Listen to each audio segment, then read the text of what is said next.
안녕하세요. 전산회계 2급 제63회 이론편 풀이를 함께할 이남호 회계사입니다. 이번 기출문제에서는 회계 원리에서 3문제 그리고 계정과목별 회계 처리에서 12문제가 출제되었고요.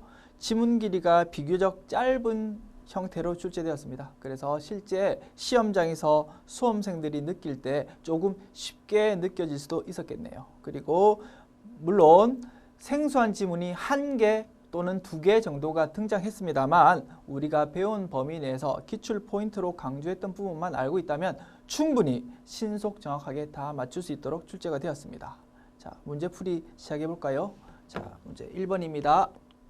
자, 다음 중 회계 순환 과정을 바르게 나타낸 것은 우리 항상 기본적으로 강조했던 순서라는 겁니다. 자, 처음에 회계상 거래가 발생하면 그게 회계상 거래가 맞는지 처음에 인식을 하고, 그리고 회계상 거래다라고 판단이 되면 차변, 대변, 분개를 한다는 겁니다. 분개를 하면은 분개장이 기록되겠죠. 그리고 분개가 마치고 나면 이걸 총계정 원장으로 전기를 한다는 거죠. 그렇게 전기가 마쳐지면 우리 결산하기 전에 결산 예비 과정으로 시산표를 작성한다는 거죠. 시산표 작성하고 나서 결산 과정을 거쳐서 재무제표를 작성한다는 겁니다. 그러면 순서가 뭡니까? 4번이 맞겠다, 그죠? 거래를 인식하고 분계장을 만들고 총계정 원장을 만들고 시산표 만들고 재무제표를 만든다. 답은 4번. 문제 2번입니다. A, B, C, D에 들어갈 용어를 올바르게 짝지어진 것은 너무나 단골메뉴다. 그죠? 또 출제되었네. 재무상태표는 일정 시점이죠. 특정한 날 현재의 재무 상태를, 재산 상태를 나타내는 재무제표고, 손익계산서는 일정 기간 1월 1일부터 12월 31일까지라는 일정한 기간 동안의 경영 성과를 나타내는 것이다 라고 되어 있네요. 그러면 답은 A는 일정 시점, B는 재산 상태, C는 일정 기간, D는 경영 성과로 되어 있는 3번이 답이 되겠습니다. 문제 3번입니다. 다음 중 손익계산서 작성에 영향을 주는 거래는, 자, 의외로 이런 문제를 헷갈려가지고 틀리신 분들도 있던데, 자, 한번 생각해 봅시다. 뭐 어떤 거래를 말하는 겁니까? 자, 거래가 주어져 있으면 이걸 분개해 보라는 거죠. 차변, 대변, 차변, 대변. 그래가지고 손익계산서에 들어가지 않는 계정과목들을 빼고 손익계산서에 들어가는 수익 또는 비용 계정과목이 들어가 있는 것 찾아보자 이 말입니다. 자, 그러면 동그라미 1번 분개 어떻게 합니까? 외상으로 매출한 대금을 현금으로 받았답니다. 차변에 현금 들어온 거지. 현금 얼마 들어왔고요. 외상 매출금이 얼마가 빠졌다라는 거죠. 그 다음에 동그라미 2번 거래처와 상품 매매 계약을 체결했다. 계약을 체결한 것 자체는 아무런 수익, 비용 또는 자산, 부채, 자본에 영향 안 미치니까 회계상 거래 아니다라고 했습니다. 그러면 2번은 분개 없지 뭐. 차변, 대변. 그 다음에 3번 뭡니까? 약속어음이 만기가 되어서 현금으로 받았다. 그러면 현금 들어왔다는 거지.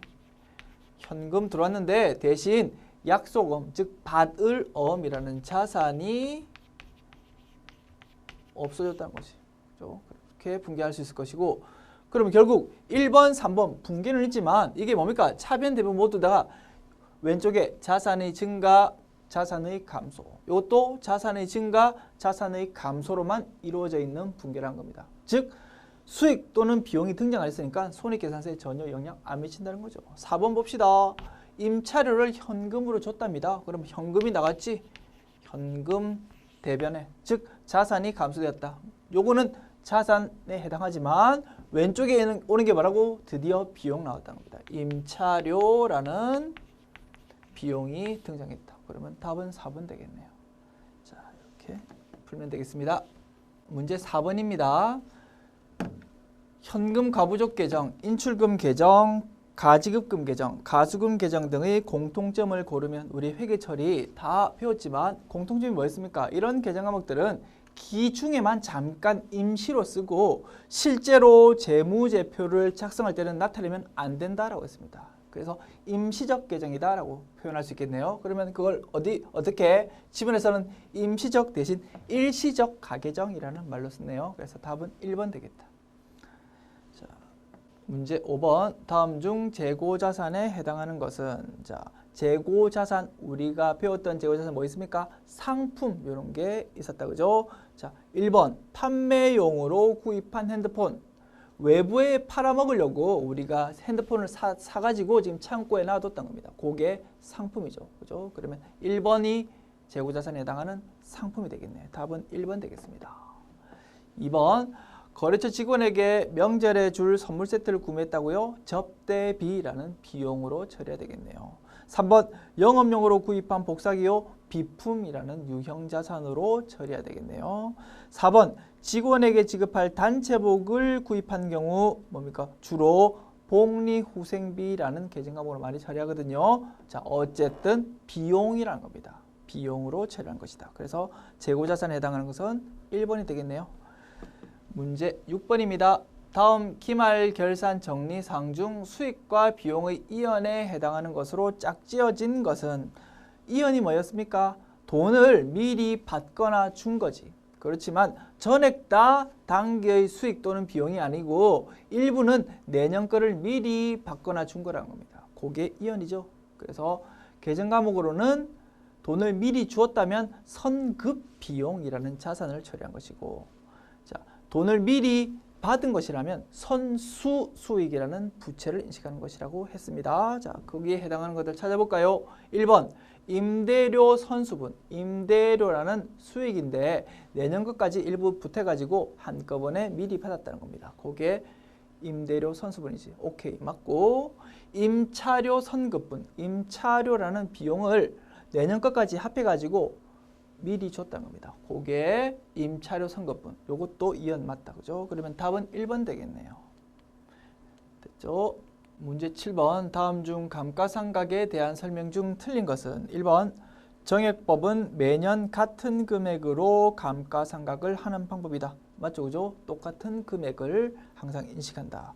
2번 감가상각의 3요소는 내용연수, 취득원가, 잔존가치이다. 우리 배웠죠? 내용연수라는 것도 배웠고 취득원가라는 것도 배웠고 잔존가치라는 것도 배웠습니다. 요 세 가지가 있어야지만 감가상각을 계산할 수 있다는 겁니다. 그래서 요 세 가지를 3요소라고도 부르나 보네요. 그죠? 자, 이거 확실히 모르겠다고요? 요거 일단 넘어갈 수 있다는 겁니다. 3번 모든 유형자산은 감가상각 대상이 된다. 요게 확실히 틀렸다는 겁니다. 우리 항상 강조했죠? 토지 그리고 건설 중인 자산은 유형자산임에도 불구하고 감가상각 대상이 아니다라고 강조했습니다. 그래서 답은 3번 되겠습니다. 4번 기타의 감가상각비는 영업의 비용에 해당한다. 이거 출제 범위 벗어나는 지문인데요.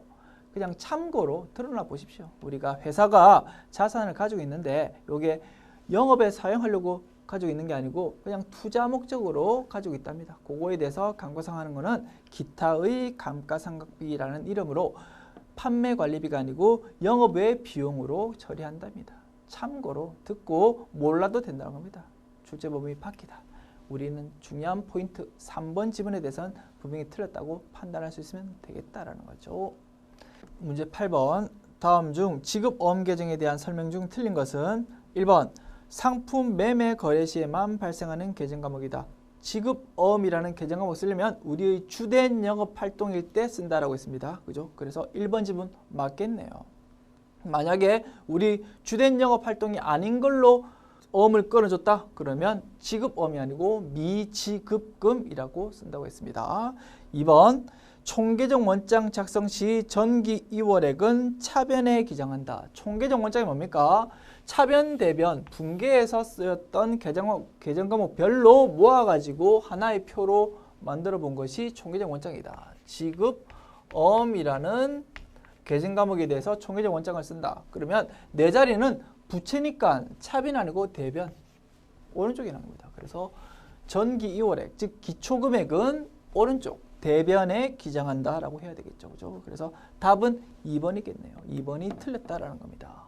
3번 약속어음을 발행하여 지급하면 대변에 기장한다. 그죠? 부채가 증가한 거니까 대변에 기장한다. 맞겠고 4번 만기시 어음대금을 지급하면 차변에 기장한다. 자, 어음이 만기가 돼가지고 이제 돈을 준다는 겁니다. 그럼 어떻게? 어음이라는 부채는 감소시키고, 즉 부채의 감소니까 차변에 기장하고, 대신 대변에는 우리가 가지고 있는 피 같은 돈이 나가야 되겠다는 겁니다. 즉 현금이란 자산을 대변에 써줌으로써 자산의 감소로 기록을 한다는 거죠. 그래서 4번 지문 보니까 어음이 만기가 되면 어음이 부채가 없어져야 되니까 차변에 기장한다. 즉 부채의 감소로 기록한다라고 되어 있네요. 맞는 지문이라고 합니다. 그죠? 4번도 맞는 지문이다. 문제 9번입니다. 다음 중 상품에 대한 기말 재고 자산의 단가를 결정하는 방법에 속하지 않는 것은? 우리가 재고 자산의 단가 결정 방법 뭐 있었습니까? 개별법, 선인선출법, 후익선출법, 총평균법, 이동평균법 등이 있었습니다. 자, 거기에 해당하지 않는 것 찾으면 되겠네요. 1번 연수합계법 나왔네. 그러면 답은 1번 되겠습니다. 그죠?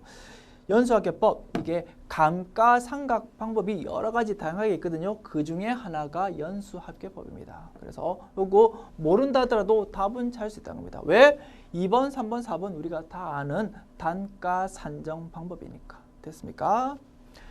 문제 10번입니다. 2015년도 12월 31일 현재 각 계정의 잔액은 다음과 같다. 2015년 12월 31일 단기 차입금은 얼마인가? 그래서 여러 가지 계정 과목들이 소개되어 있고 그 중에서 단기 차입금 금액이 비어 있다는 겁니다. 요거 뭡니까? 대차 평균의 원리에 따라서 빈칸 채우기 문제라는 겁니다. 그래서 각 계정 과목들이 자산에 속하는지 부채에 속하는지 자본에 속하는지 파악해가지고 재무상태표 그려보면 바로 찾을 수 있다는 겁니다. 자, 그려봅시다. 자, 현금. 자, 여기다가 바로 표시해야 되겠다. 현금 자산, 외상매출금 자산, 미수금 자산, 선수금은 부채, 선급금 자산이고 미지급금 부채고 자본금은 자본이고 단기차입금은 부채고 장기차입금도 부채고. 그러면 동그라미, 세모, 네모별로 자, 집계하면 되겠네요. 자, 동그라미로 된 자산이 얼마입니까? 50만 원 플러스 25만 원 플러스 12만 원 플러스 13만 원 플러스 그 정도밖에 없네. 그러면 100만 원이네. 자산이 100만 원. 그 다음에 세모로 돼 있는 부채는 얼마입니까? 15만 원 플러스 7만 원 플러스 16만 원. 그러면 38만 원 플러스 단기 차입금. 그죠? 그리고 자본금은 얼마입니까? 40만 원이고. 그러면 왼쪽하고 오른쪽 이제 합계가 똑같아야 되니까 어떻습니까? 100만 원에서 40만 원 뺀 60만 원이 요 금액이 돼야 된다. 그러면 60만 원에서 38만 원 빼면은 22만 원이 답이 되겠네. 그죠? 답은 2번 되겠습니다.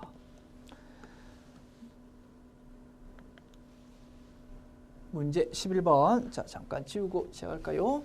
다음의 계정 과목 중 당좌 자산에 해당하지 않는 것은? 자, 요거는 바로 즉시 찾을 수 있겠네. 자, 당좌예금 맞고 외상매출금 맞고 보통예금 맞다. 그죠? 장기성 예금은 비유동 자산에 해당하더라. 됐습니까? 그러면 답은 4번 되겠네요. 문제 12번.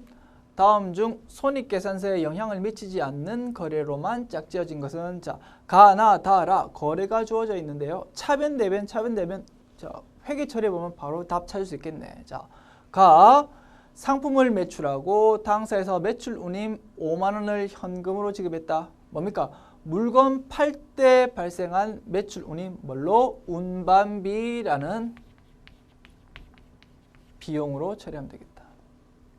그래서 운반비라는 비용 5만 원 그리고 현금으로 나갔으니까 현금 5만 원을 대변에 적어주면 되겠네요.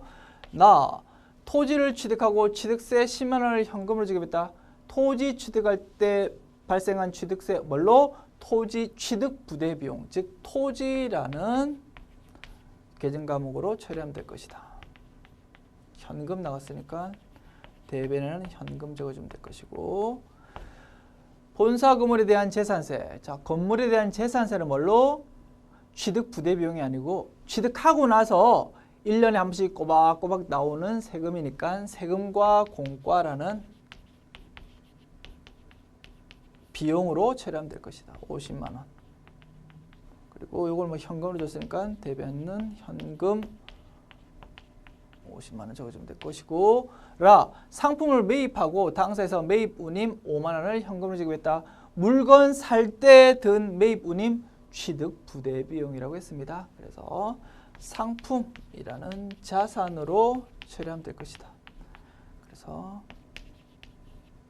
현금 5만 원 이렇게 기록해주면 되겠네. 그러면 묻고 있는 게 뭐였습니까? 손익계산서에 영향 미친다. 즉 수익 또는 비용이 있는 것 찾아보라 이 말입니다. 자, 요거 비용이란 겁니다. 그리고 세금과공과 비용이란 겁니다. 그러면 가하고 다가 손익계산서에 영향 미치네. 자, 요 나머지 두 가지는 취득 부대 비용, 즉 자산의 취득 원가로 처리한다라는 게 핵심이었네. 그죠? 그 부분만 안다면 답은 찾을 수 있겠습니다. 됐습니까? 문제 13번입니다. 회사 전화통신비와 사업주 자택의 전화통신비를 회사의 보통예금 통장에서 자동 이체 결제하였을 경우 분계의 차변 계정 과목으로 가장 적절한 것은, 우리가 요거 회계 처리 차변 대변으로 많이 연습했었는데 요게 객관식 문제로 출제되었네요. 그죠? 회사 입장에서는 돈이 일단 나갔습니다. 그렇지만 그 중에서 회사 전화통신비는 회사의 비용, 즉 통신비라는 계정 과목으로 처리한 것이 맞습니다만, 나머지 금액은 회사 입장에서는 회사 주인인 사업주가 돈을 그냥 꺼내간 걸로 인식해야 된다는 겁니다. 그죠? 그래서 회사 사장님의 개인 용도로 돈을 빼갔다 그러면 인출금으로 회계 처리한다는 거죠. 그래서 기억은 통신비, 니은은 인출금으로 회계 처리하는 것이 맞다. 답은 3번 되겠습니다. 문제 14번. 다음 자료에 의한 2015년도 7월 1일 현재 감가상각 누계액은 얼마인가? 자, 감가상각방 부분 정액법이네. 그리고 내용연수 10년, 잔존가치는 0원이다. 아하, 아주 문제를 단순화시켰네. 그죠? 그리고 자산은 두 가지 있습니다. 건물 있고 건설 중인 자산이 있는데 건설 중인 자산은 감가상각할 필요 없습니다. 그러면 건물만 하면 되겠네. 자, 언제 취득했습니까? 2014년도 1월 1일에 취득했다. 그러면 2014년도 1년 동안의 감가상각비 얼마일까요? 자, 여기 계산해 볼까요? 3천만 원에다가 취득원가, 그리고 잔존가치 0원. 요거를 10년으로 나눈다는 겁니다. 그죠? 요게 작년 1년 동안 인식했던 감가상각비일 것이다. 그러면 300만 원이네. 요게 2014년도 인식 부분. 그리고 감가상각 누계액은 차곡차곡 쌓인다는 겁니다. 그죠? 작년 1년에 300만 원 쌓였고 2015년도 올해 이제 또 쌓여야 될 것이지. 그런데 문제는 12월 31일 1년분이 아니고 7월 1일이니까 6개월분, 즉 300만 원의 절반만큼만 2015년도에는 쌓였을 것이라는 겁니다. 그러면 300만 원 플러스, 자, 2015년도에는 요거 나누기 2, 즉 정확하게 말한다면 적어봅시다. 그냥 적어본다면 3천만 원에서 잔존가치 빼고 나누기 10 요거 한 거에서 12달분의 1, 2, 3, 4, 5, 6개월분이니까 12분의 6 해가지고 계산한다는 겁니다. 그러면 150만 원이 2015년도 감가상각비라는 거죠. 그러면 두 개 합하면 450만 원만큼이 쌓여 있을 것이다 라고 답할 수 있겠네요. 됐죠? 그래서 답은 2번이 되겠습니다. 문제 15번입니다. 합계잔액 시산표에서 틀리게 작성된 계정 과목은 우리가 실기편에서도 구경할 수 있죠. 자, 합계잔액 시산표가 나왔는데 여기서 틀린 걸 찾아보랍니다. 이런 문제 나오면 핵심은 그거란 거죠. 이게 자산인지 부채인지 자본인지 또는 수익인지 비용인지 판단해 가지고 자리가 틀린 거 찾아라 이 문제입니다. 자, 봅시다. 합계잔액시산표에서 현금 자산이지, 그지? 자산이니까 잔액이 왼쪽에 오는 게 맞고, 외상매출금 자산이니까 왼쪽에 오는 거 맞고, 외상매입금 부채니까 오른쪽에 잔액이 와야 되는데 왼쪽에 왔으니까 외상매입금이 틀렸겠지 뭐. 그리고 나머지도 볼까요? 자본금, 자본이니까 내 자리 오른쪽이란 겁니다. 그리고 광고선전비, 판매관리비, 비용이니까 내 자리 왼쪽 차변이다. 그죠? 이자 수익, 영업 외 수익이니까 내 자리 오른쪽이란 겁니다. 됐죠? 나머지를 맞고 외상 매입금이 자리가 틀렸네. 그러면 답은 3번 되겠습니다. 됐죠? 자, 이렇게 함으로써 자, 63회 전산회계 2급 이론편 풀이를 마치도록 하겠습니다. 수고하셨습니다.